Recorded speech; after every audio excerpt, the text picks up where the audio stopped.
I'm Ivy Wallace, 35 years old. Right now I'm standing in the oak-paneled library of the Chandler Estate, a stately mansion perched on a hill west of Portland, Oregon. Every wall here breathes memories. Every window frame recalls a time I longed to belong to, and just as fiercely, tried to escape from. To them, I've always been the poor orphan niece with a modest lifestyle.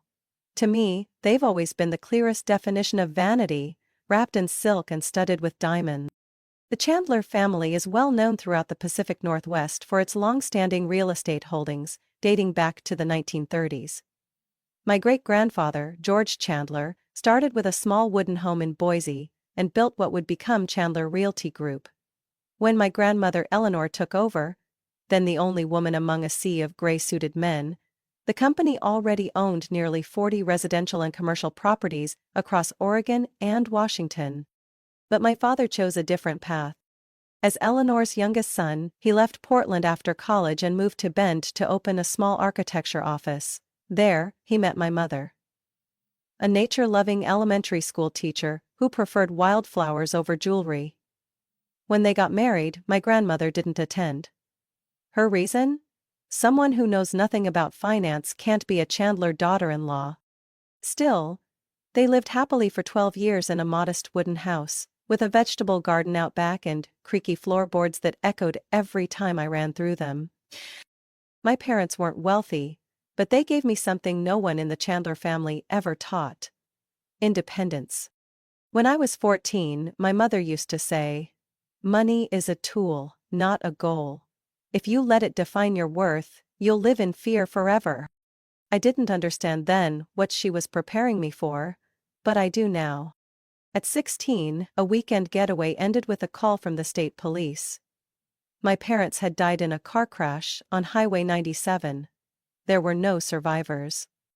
My world collapsed that September afternoon when the police knocked on our door, papers in hand.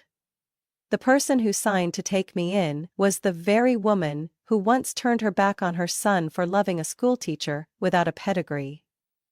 Eleanor Chandler. She didn't hug me when I arrived. No one in that house did. But she led me to the library, pointed at shelves lined with real estate files and market charts, and said, "If you're smart enough to survive this, you'll learn that money isn't for show.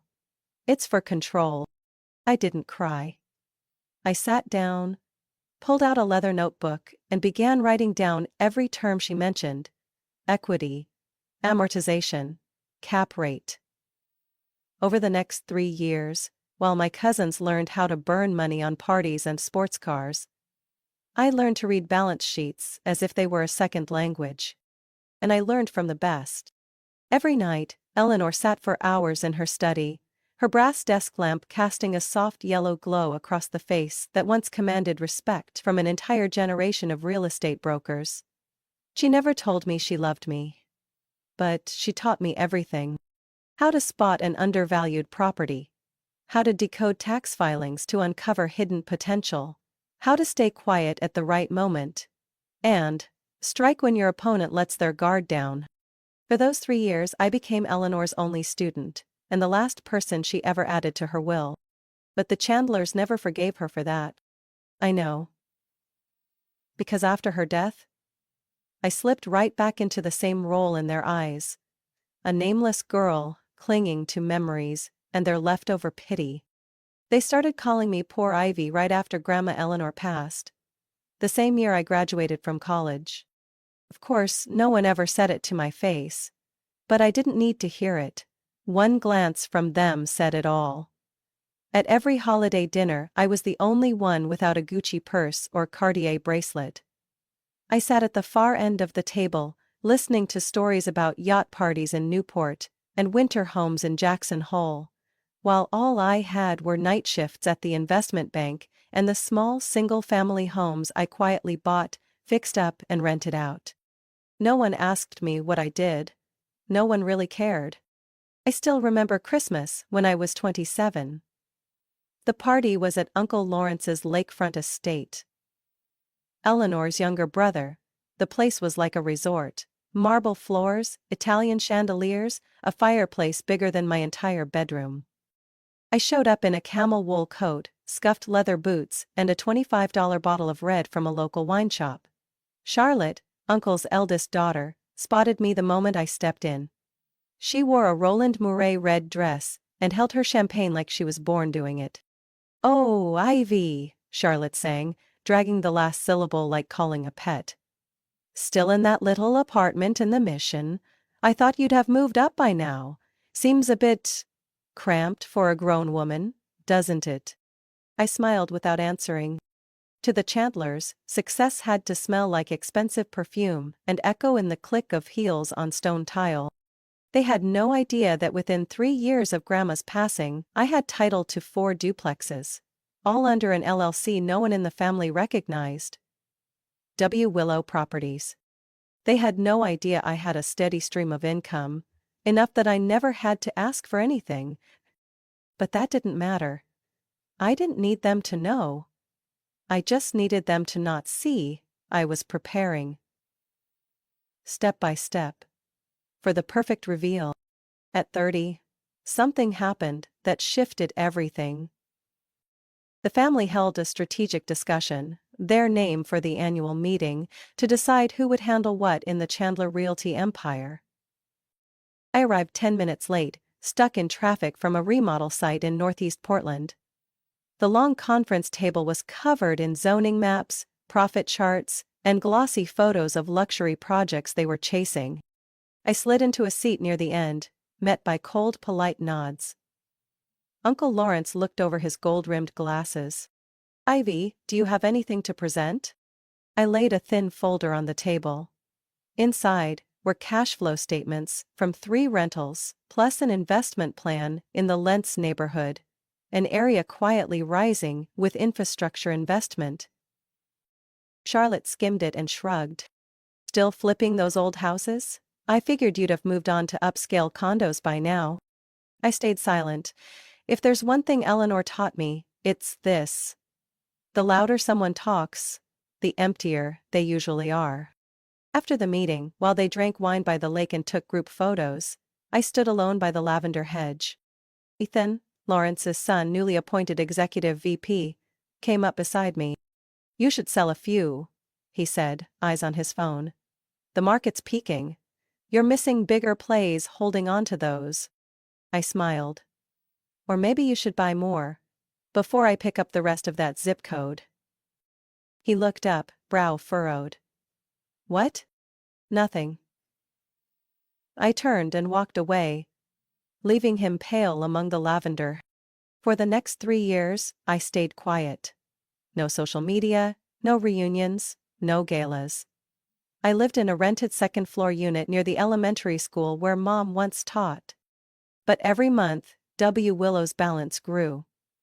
I funneled rental income into flips, reinvested into underpriced land, negotiated with banks, talked to contractors.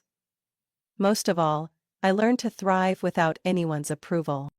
The family stayed the same. They kept calling me the poor one of the family, a joke that aged but never died. I once overheard Ethan at a party.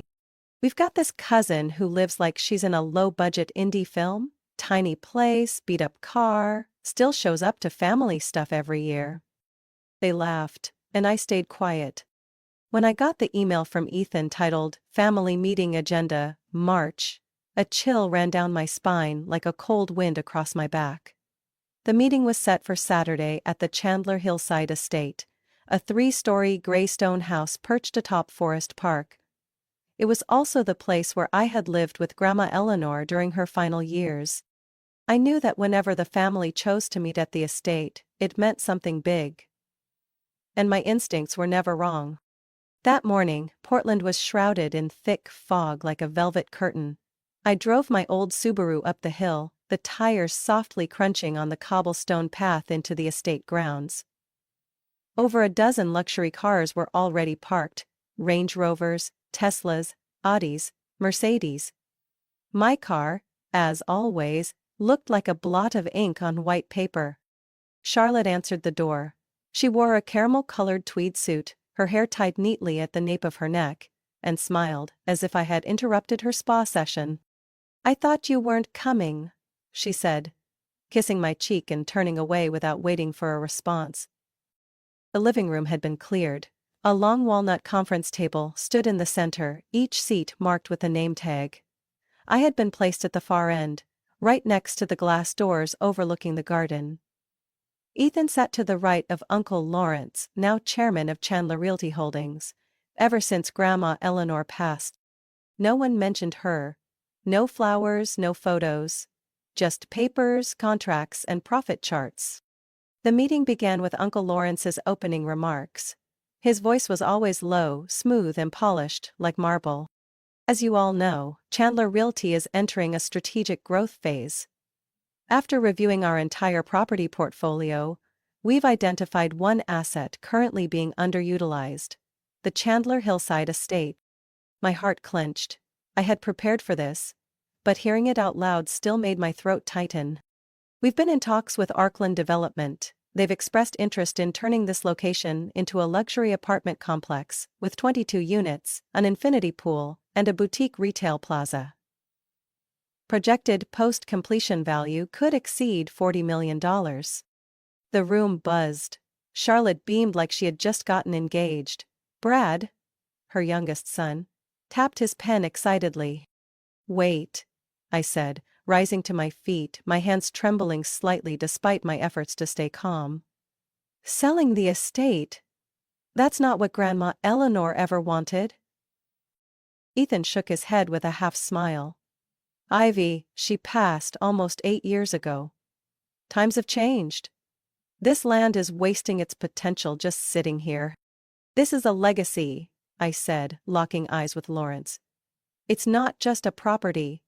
It's a home." "Emotion gets in the way of financial efficiency," he said flatly. "We cannot hold on to a 3-story building for the sake of nostalgia." She told me clearly. She wanted this place to remain the heart of the Chandler family, not be demolished for a row of mirrored metal boxes. Charlotte laughed. "Ivy, are you still clinging to those fairy tale notes? The adults are talking about real assets. You don't really have a seat at this table." I looked down at the voting rights chart. I held just 2%, the portion I inherited from Grandma Eleanor. Lawrence held 38%. Ethan and Charlotte each had 20%, the rest scattered among other cousins and siblings. I was being sidelined, like a pawn on a board filled with rooks and bishops. After the meeting, while everyone toasted to a bold new chapter, I quietly stepped out onto the back patio. The window frames were still the same from when Grandma was alive. I touched the wooden trim. Cracked like spiderwebs, but solid. I remembered the winter nights we spent here by the fireplace. Her teaching me how to read zoning maps and analyze ROI without focusing on instant numbers. "Real value lies in potential tied to memory," she once said. "Never let anyone call your home a commodity." They wanted to sell it all. The roof, the history, the memories. For a flashy rental complex, for strangers. I looked out at the backyard. Spring was coming. The azaleas she planted long ago had begun to bloom, pale purple. And I knew. I was not going to let them destroy it. Not this time, not in the hands of people who never understood the meaning of preservation. That evening, after the meeting ended, the whole family gathered in the grand dining room for dinner, a yearly ritual. The meal was as lavish as ever: prime beef, Napa Valley wine, swan-folded napkins, and an air thick with class superiority. I sat at the far end of the table, directly across from the baccarat chandelier, dangling like a crystal trap. I had just cut into my steak when I heard Charlotte chuckling.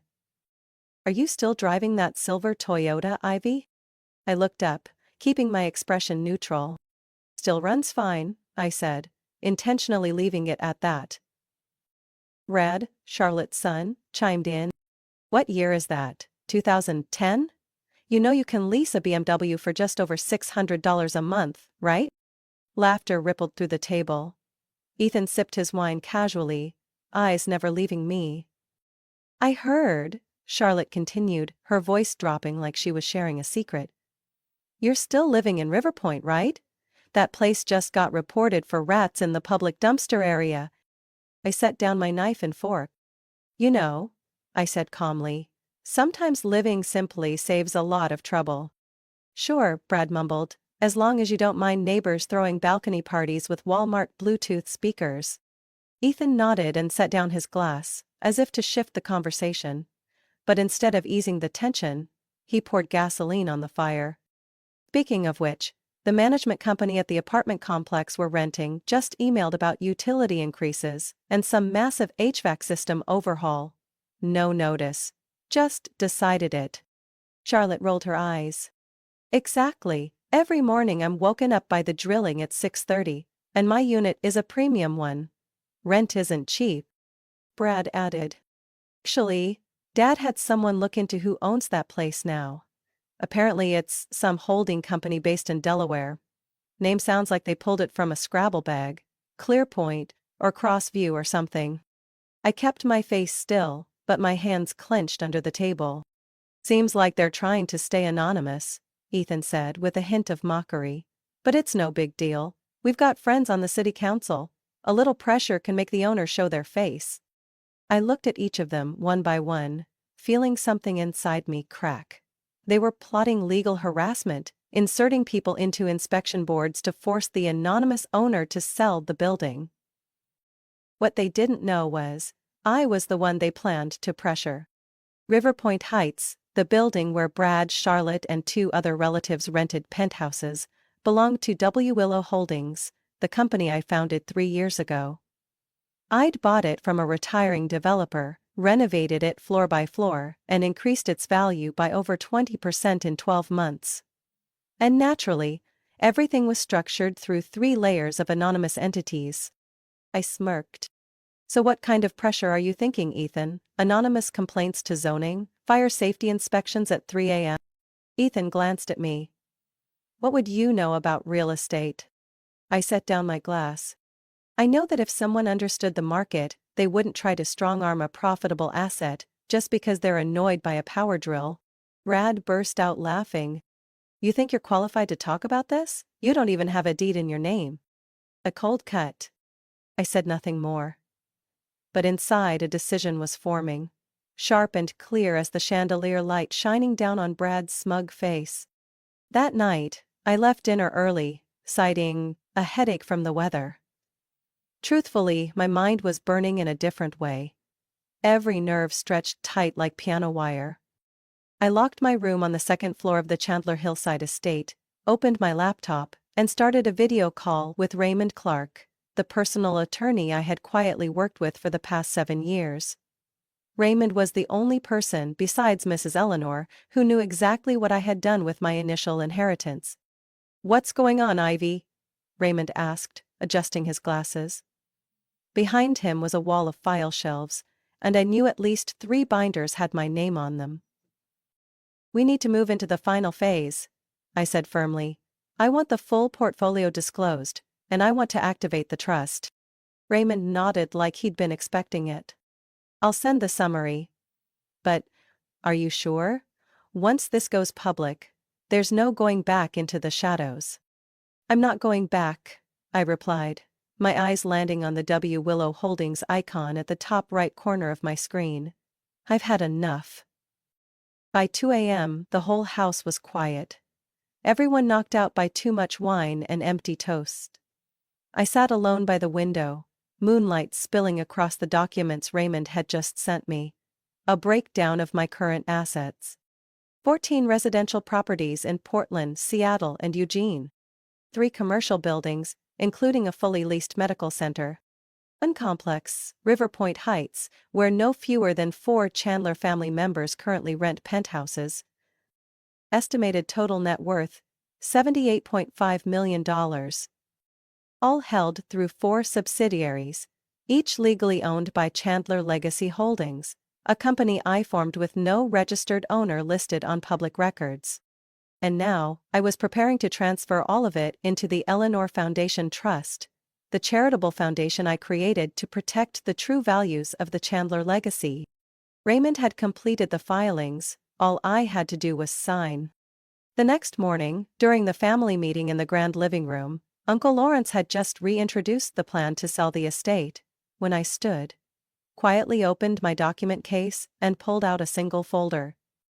Notice of supplemental share acquisition and veto rights in Chandler Realty Holdings. Before you sign anything to sell this estate, I said, I'd like to provide a quick update. Everyone turned to face me. Ethan frowned. Charlotte rolled her eyes. Last night, I completed the transfer of my entire asset portfolio into the Eleanor Foundation Trust. Through it, I now hold an additional 30% ownership in Chandler Realty Holdings, acquired silently over the past 3 years, by buying out small shareholders who'd exited.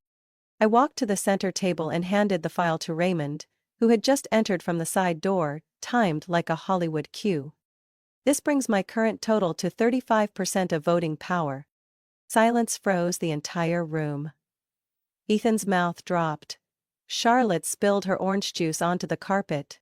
What? Brad whispered. She just said what? I continued. With 35%, I have the authority to block any major decision, including the sale of any Chandler Realty asset, especially this Chandler Hillside estate. Uncle Lawrence shot to his feet, face red. This is abuse of power. You can't just waltz in and control everything without board approval. I've gone through legal counsel, I interrupted. Every transaction is lawful, and it's written in the company charter. Any shareholder with over 33% of voting power has unilateral veto rights. This is betrayal, Charlotte hissed. I looked her straight in the eye. No. This is justice. You mocked me for 10 years. Called me poor Ivy, the one who didn't belong. But every insult was a brick I used to build something none of you ever earned. A real foundation. Ethan tried to compose himself. So what? Now you want to be CEO? Take over everything? I shook my head slightly. I don't want power. I want Mrs. Eleanor's legacy protected. This estate won't be bulldozed for condos. It will become the headquarters of the Eleanor Foundation, a center for financial literacy and sustainable housing for single mothers and young entrepreneurs. I placed the final document on the table. Order of permanent suspension of Chandler Hillside assets sale. And as I watched Uncle Lawrence's stunned face, Charlotte's rage tightening her jaw, and Ethan's anxious headshake, I knew I'd done the right thing. The room was so quiet I could hear the ticking of the wall clock. Each tick counting the seconds of shock my family was silently choking on. No one spoke. Ethan stared at the floor, fingers bone white around his glass. Charlotte hadn't even picked up her spilled orange juice. Uncle Lawrence stood frozen, eyes locked on the file Raymond had just placed on the table, as if by refusing to blink, he could somehow undo the truth. I didn't smile. I didn't need to. That silence said more than I ever could. For years, I was just an accessory in their perfect family portrait. Now, I owned the rights to that portrait. I opened the second folder. On top, the ownership certificate for River Point Heights, the luxury apartment complex where at least 4 people in this room currently lived. Or rather, rented from me without knowing it. So, I said, voice steady and clear. Maybe before we continue, we should talk a bit about River Point. Brad looked up, face flushed. What about River Point? You planning to buy that too? I smiled. For the first time, that meeting. No, I already bought it, almost 2 years ago. The air turned heavy with panic. Charlotte gasped. That penthouse I'm renting there belongs to W. Willow Holdings, I finished, a subsidiary of Chandler Legacy Trust, which I announced this morning. Ethan leaned forward. So, all the times we complained about rising utility fees, hallway maintenance, visitor parking, you were sending those complaints to me, I concluded, calmly. Brad braced himself against the table. And the 5% rent hike back in April? That was you too? I nodded. That increase was still 3% below market average. And if you'd actually read your lease, Clause 17, Section B, clearly outlines the right to adjust rates every 6 months. I turned to Charlotte, who was still stunned. And your penthouse? 1,450 square feet, southwest view, is being rented at over $1,200 under market. I'll have to revise that. Charlotte snapped. You can't. I can, I interrupted. And I will. Uncle Lawrence cleared his throat, trying to reclaim some semblance of authority. Ivy, we're family. This isn't how we should be treating each other. I'm not attacking anyone, I said, eyes locking on his. I'm just laying out the facts. The same facts this room has avoided for over a decade. Raymond now activated a small projector in the living room, the same one once used to show Thanksgiving slideshows. A spreadsheet filled the wall, detailing my asset portfolio, every property, current valuation, return rates, and growth over the last 3 years.